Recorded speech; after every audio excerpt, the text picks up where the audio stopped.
नमस्कार, good morning. मैं शुभकर्ण सहायक आचार्य EFM Shri Radheshyam R Murarka, government PG college Jhunjhunu. आज हम बीकॉम पार्ट सेकेंड ईयर के विद्यार्थियों के लिए ईएफएम पेपर प्रथम यूनिट संख्या सेकंड में प्रैक्टिकल विषय फाइनेंशियल मैनेजमेंट वित्तीय प्रबंध में आज अध्ययन करेंगे क्लासिफिकेशन ऑफ रेशियोज, अनुपातों का वर्गीकरण। क्लासिफिकेशन ऑफ रेशियोज में आपके एग्ज़ाम की दृष्टि से एक प्रैक्टिकल का क्वेश्चन आता है जिसमें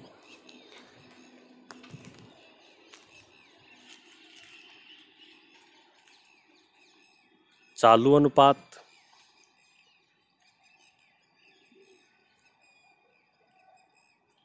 तरलता अनुपात, उत्तोलक अनुपात, क्रियाशीलता अनुपात और लाभदायकता अनुपात संबंधी क्वेश्चन प्रैक्टिकल में अधिकतर आते हैं।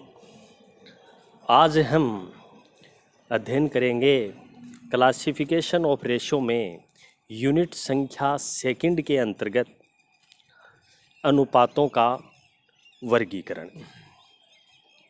जैसा कि हमने पूर्व के व्याख्यान में अनुपात के बारे में अध्ययन किया, दो संख्याओं या दो मदों के बीच में गणितीय संबंध अनुपात कहलाता है। आज हम अनुपातों के वर्गीकरण को भिन्न भिन्न भागों में अध्ययन करेंगे, जिसमें अनुपातों का प्रयोग भिन्न भिन्न व्यक्तियों एवं संस्थाओं के द्वारा किया जाता है, लेकिन यह आवश्यक नहीं है कि व्यक्ति या संस्थाएं एक से या समान अनुपातों की गणना करें। इन सभी को अपने उद्देश्य को ध्यान में रखते हुए श्रेष्ठ अनुपातों की गणना करनी होती है। अतः अनुपात अनेक प्रकार के हो सकते हैं, जिनका वर्गीकरण निम्न प्रकार से किया जा सकता है। प्रथम है वित्तीय विवरणों के अनुसार वर्गीकरण, classification according to financial statements. वित्तीय विवरणों के अनुसार वर्गीकरण में यह वर्गीकरण उन लेखा विवरणों जिनसे कि अनुपातों का संबंध होता है की प्रकृति के आधार पर होता है। इसके प्रमुख प्रकार निम्नलिखित हैं, जिसमें प्रथम है स्थिति विवरण के अनुपात और सेकंड है आय विवरण के अनुपात या परिचालन अनुपात। स्थिति विवरण के अनुपात में इसे अपन वित्तीय अनुपात भी कहते हैं।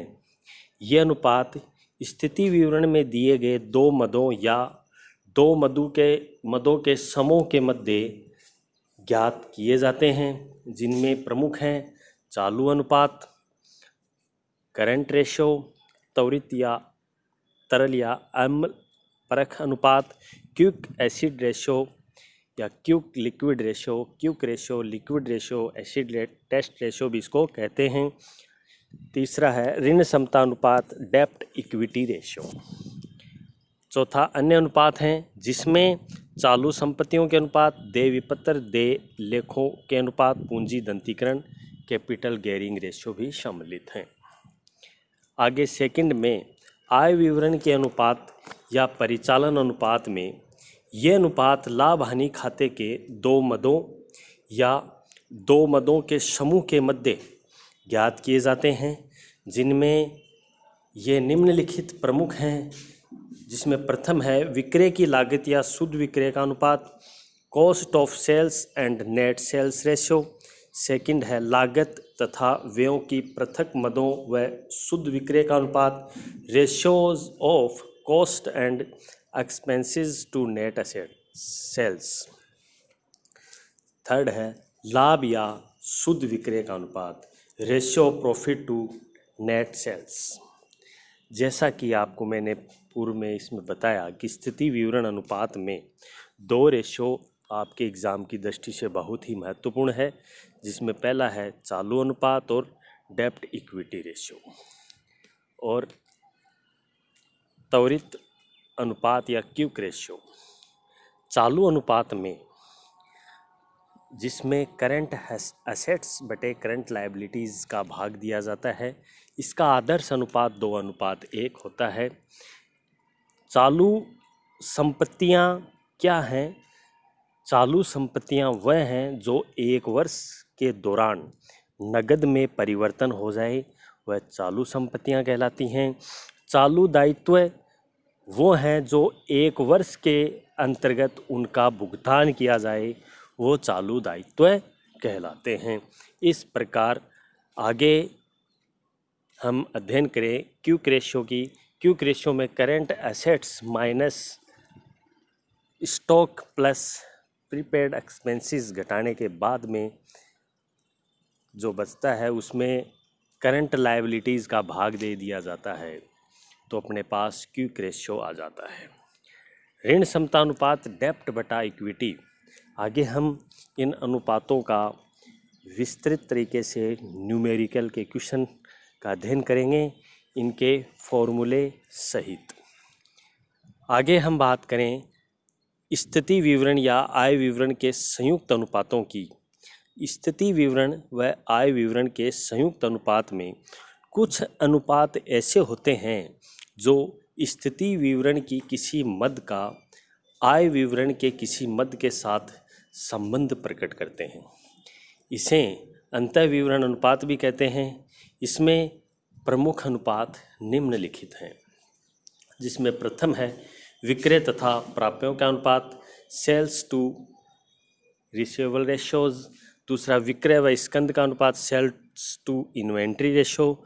तीसरा शुद्ध लाभ या कार्यशील पूंजी का अनुपात, net profit to working capital ratio. Fourth है शुद्ध लाभ व शुद्ध मूल्य का अनुपात, net profit to net worth ratio. 5 है विक्रय व कार्यशील पूंजी का अनुपात, sales to working capital ratio. ये रेशियो मुख्यतः हैं। आगे हम बात करें उद्देश्य या प्रयोजन के आधार पर, ऑन बेसिस ऑफ ऑब्जेक्टिव और पर्पज। उद्देश्य के आधार पर अनुपातों का वर्गीकरण अधिक व्यवहारिक व उपयोगी हैं। व्यावसायिक संस्था से संबंध व उसमें हित रखने वाले विभिन्न पक्ष जब संस्था का वित्तीय विश्लेषण करते हैं तो वे केवल अपने हितों को ही ध्यान में रखते हैं। अपने अपने उद्देश्य व हितों के वशीभूत होकर वे केवल उन्हीं अनुपातों का विश्लेषण करते हैं जिनमें वो रुचि होती है। उदाहरण के रूप में अपन कहें कि ऋणदाताओं की रुचि संस्था की तरलता व शोधन क्षमता से अधिक होती है, जबकि विनियोजकों व अंशधारियों की रुचि संस्था की लाभदायकता में अधिक होती है। प्रबंधक संस्था की कार्यकुशलता व कार्य निष्पत्ति के लिए जिम्मेदार होते हैं, अतः वे इनसे संबंध अनुपातों की परख करते हैं। उद्देश्य के आधार पर अनुपातों को 4 भागों में बांटा गया है, जो कि आपके एग्ज़ाम की दृष्टि से बहुत ही महत्वपूर्ण है। प्रथम है तरलता अनुपात, लिक्विडिटी रेशो। दूसरा लीवरेज या कैपिटल स्ट्रक्चर रेशो, पूंजी संरचना अनुपात। तीसरा क्रियाशील या सक्रियता रेशो, एक्टिविटी रेशो। चौथा है बहुत ही महत्वपूर्ण लाभदायकता अनुपात, प्रॉफिटेबिलिटी रेशो, जो कि विक्रय के आधार पर इनको ज्ञात किया जाता है। इसमें प्रथम है तरलता अनुपात। जैसा कि मैंने आपको पूर्व में बताया, तरलता अनुपात वे अनुपात हैं जो संस्था की चालू दायित्व चुकाने की क्षमता का मापन करते हैं। इन अनुपातों से संस्था की अल्पकालीन शोधन क्षमता की जानकारी होती है, जिसके आधार पर तरलता में सुधार हेतु प्रयास किए जा सकते हैं। इन अनुपातों में प्रमुख रूप से निम्नलिखित अनुपातों की गणना की जाती है, जिसमें प्रथम है चालू अनुपात, दूसरा त्वरित या तरल अनुपात, तीसरा पूर्ण तरलता अनुपात। सेकंड हम बात करें उत्तोलक या पूंजी संरचना अनुपात, लीवरेज और कैपिटल स्ट्रक्चर रेशियो। उत्तोलक या पूंजी संरचना अनुपात वे अनुपात होते हैं जो संस्था की दीर्घकालीन शोधन क्षमता का मापन करते हैं। ये अनुपात स्वामियों तथा ऋणदाताओं द्वारा संस्था को प्रदान किए गए कोषों के मध्य संबंध को प्रकट करते हैं। इन अनुपातों में प्रमुख रूप से निम्नलिखित अनुपात हैं, जिसमें प्रथम है ऋण समता अनुपात, डेप्ट इक्विटी रेशो। दूसरा है स्वामित्व अनुपात, प्रोप्राइटरी रेशो। तीसरा है स्थायी संपत्ति अनुपात, फिक्स एसेट्स रेशो। चौथा है शोधन क्षमता अनुपात, सोल्वेंसी रेशो। अगला है पूंजी धनतीकरण अनुपात, कैपिटल गेयरिंग रेशो। अगला है ऋण सेवा अनुपात, डेप्ट सर्विस रेशो। अगला पूर्वाधिकार अंश लाभांश व्याप्ति ratio, preference dividend coverage ratio. Next है रोकड़ ऋण सेवा अनुपात, कैश टू डेप्ट सर्विस रेशो शामिल हैं। आगे हम बात करें क्रियाशीलता अनुपात की, एक्टिविटी रेशो की। एक्टिविटी रेशो, जैसा कि मैंने आपको बताया कि यह अनुपात संस्था की क्रियाशीलता या कुशलता का मापन करते हैं। इनकी सहायता से ये जानने का प्रयास किया जाता है कि संस्था को उपलब्ध साधनों या संपत्तियों का प्रभावी उपयोग किया गया है या नहीं। इन अनुपातों में प्रमुख रूप से निम्नलिखित अनुपातों की गणना की जाती है, जिसमें प्रथम है स्कंद आवर्त अनुपात, स्टॉक और इन्वेंट्री टर्नओवर रेशो। दूसरा है लेनदार आवर्त अनुपात, क्रेडिटर टर्नओवर रेशो, देनदार turnover ratio, debtors turnover ratio. कुल संपत्ति आवर्त अनुपात, टोटल असेट्स टर्नओवर रेशो। अगला स्थायी संपत्ति आवर्त अनुपात, fix assets turnover ratio. Next चालू संपत्ति आवर्त अनुपात, current assets turnover ratio. Next पूंजी आवर्त अनुपात, कैपिटल टर्नओवर रेशो। नेक्स्ट शुद्ध कीमत आवर्त अनुपात, नेटवर्थ टर्नओवर रेशो सम्मिलित हैं। आगे हम बात करें लाभदायकता अनुपात की, प्रॉफिटेबिलिटी रेशो।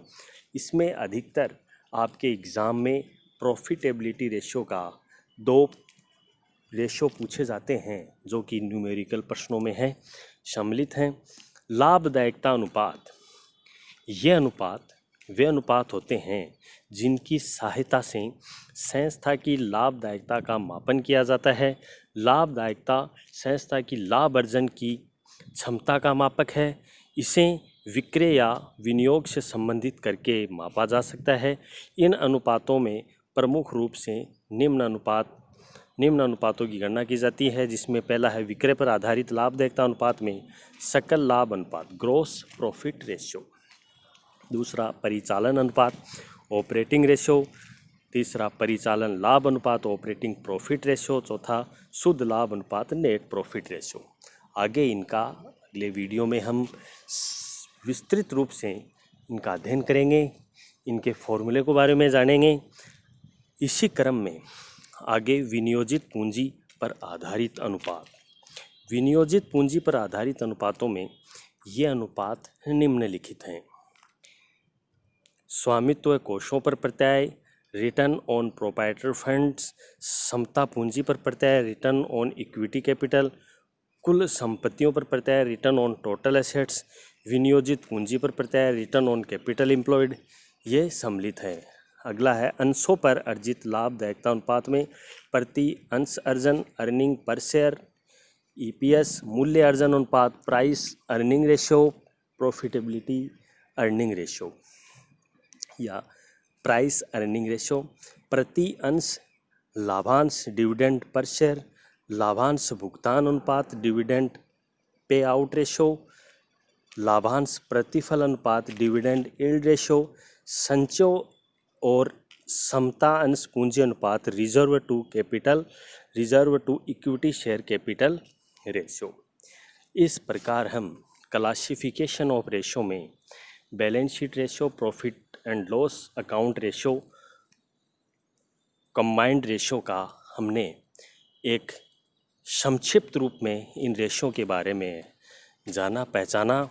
इसमें liquidity ratio, leverage ratio, activity ratio, profitability ratio शामिल हैं। आगे हम इसी क्रम में इनका हम विस्तृत तरीके से अध्ययन करेंगे, जो कि आपके परीक्षा में न्यूमेरिकल में अधिकतर क्वेश्चन पूछते हैं, जिसमें बैलेंस शीट आधारित करंट रेशो, क्विक रेशो, डेब्ट इक्विटी रेशो, प्रॉफिटेबिलिटी रेशो और अदर रेशो आपसे एग्ज़ाम में, प्रैक्टिकल में, न्यूमेरिकल में पूछा जाता है, जो कि 20 मार्क्स का आपके एग्ज़ाम में क्वेश्चन होता है। आगे हम अगले वीडियो में इन रेशो का, प्रैक्टिकल क्वेश्चनों का अध्ययन करेंगे। बहुत बहुत धन्यवाद एवं आभार। Thank you.